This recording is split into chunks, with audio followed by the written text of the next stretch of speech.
Hey everyone, Pastor Chris here. As many of you know, we are in the midst of the Advent season. Now, as we've been celebrating as a church, we've talked about how Advent is a way in which we celebrate both the remembrance of what Jesus has accomplished in his first coming and a hopeful expectation of his return and all that he will accomplish in fulfilling his role as our ultimate king. Now, Advent typically has these certain subjects tied to it, focuses that we have each and every week. For instance, last week we focused on hope, and this next week we're going to be focusing on joy. So, as we think about joy, have you ever considered where joy comes from? You know, joy for many of us, we tend to think of it more as a feeling, that it's something that we experience just based upon an emotion that we have. But we don't really see that being the case when we read the scriptures. In fact, what we do see is joy ultimately being a byproduct. Paul actually lists it as a fruit of the Holy Spirit. In other words, that when we are listening and obeying and following the Holy Spirit, joy is just as much a byproduct as love and peace and patience and all these things. So it makes a little bit of sense why when we want to experience joy and we're looking to produce that feeling, why that might be really difficult for us. Especially when we look around in our lives and we start to view our circumstances as less than favorable.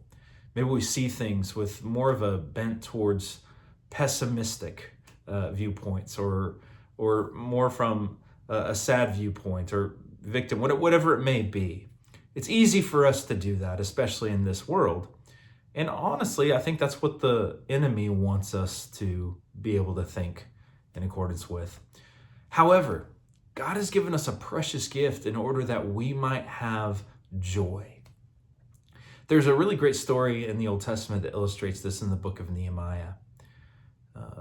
In that the people have gone to rebuild the walls, but the journey to get there has been one that has been tumultuous. It's been one in which they have been mocked relentlessly and even persecuted by the surrounding peoples as they feel like they are pursuing the will of God, yet all the circumstances around them says that they shouldn't be doing what they are doing.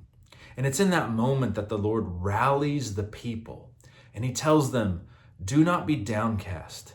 Do not worry about the past things that have occurred, but the joy of the Lord is your strength. Now, in that illustration, what the Lord opens up to us is that his joy is something we can take on as our strength. What that means, church, is that joy is transferable.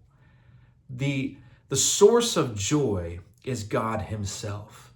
And our recognition of that in him allows us to experience that joy and to abide in it. And when we recognize the goodness of God, his love for us, and all that he desires for us in pursuing his will, we are able to take hold of that joy. When we take hold of that joy, as God points out, it strengthens us. And so maybe you're finding yourself in less than favorable circumstances. I want to encourage you this week as we remember joy, that joy is a transferable fruit of God himself. It's an impartation that he gives through his grace in the Holy Spirit.